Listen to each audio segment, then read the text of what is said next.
नमस्कार, मी राजेंद्र पुन्हा एकदा आपल्या सर्वांचे स्वागत करतो।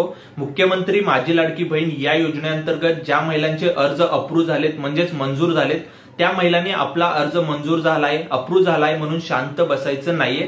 तुम्हाला ही दोन महत्त्वाची कामे आहेत ती लवकरात लवकर करून घ्यायची आहेत, तरच तुम्हाला हे पैसे मिळणार आहेत। आता ही दोन महत्त्वाची कामे नक्की कोणती आहेत तर पहिलं म्हणजे तुमचं जे बँक अकाउंट आहे म्हणजे तुम्ही जे फॉर्म भरताना जे बँक अकाउंट दिलेलं होतं ते बँक अकाउंट चालू आहे की नाही हे तुम्हाला पाहायचंय, ऍक्टिव्ह आहे की नाही चेक करायचंय।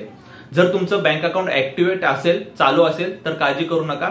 दुसरं काम हे करून घ्यायचं की तुमच्या त्या बँक अकाउंटला आधार कार्ड लिंक आहे की नाही हे तुम्हाला चेक करून घ्यायचं। जर तुमच्या बँक अकाउंटला आधार कार्ड लिंक असेल तरच तुम्हाला हे पैसे मिळणार आहेत। आता आपल्या बँक अकाउंटला आधार कार्ड लिंक आहे की नाही हे कसं चेक करायचं हे आपण पाहूया। तर त्यासाठी तुम्हाला काय करायचंय, माय आधार या वेबसाईटवरती आहे, वेबसाईटची लिंक डिस्क्रिप्शन बॉक्समध्ये दिलेली। या वेबसाईटवरती आल्यानंतर लॉग इन ऑप्शनवरती क्लिक करा।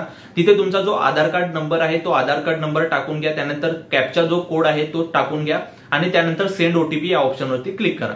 तुमच्या आधार कार्ड सोबत जो मोबाईल नंबर लिंक असेल त्यावरती ओटीपी आहे, तो ओटीपी तिथे टाकून घ्या आणि लॉग इन करून घ्या। लॉग इन झाल्यानंतर तुम्हाला काय करायचंय, तिथे एक तुम्हाला बँक सीडिंग असा एक ऑप्शन पाहायला मिळेल, तिथे बाजूला पाहू शकता। बँक सीडिंग या ऑप्शनवरती क्लिक करा।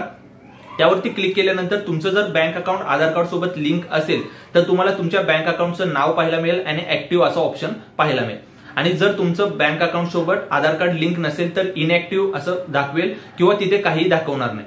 जर असं असेल तर तुम्हाला काय करायचं, तुमचं जे बँक अकाउंट आधार कार्ड सोबत लवकरात लवकर लिंक करून घ्यायचं। त्यासाठी तुम्हाला बँक ब्रांचमध्ये तुमचं जे अकाउंटचं ब्रांच असेल तिथे तुम्हाला जाऊन ते लिंक करून घ्यायचं।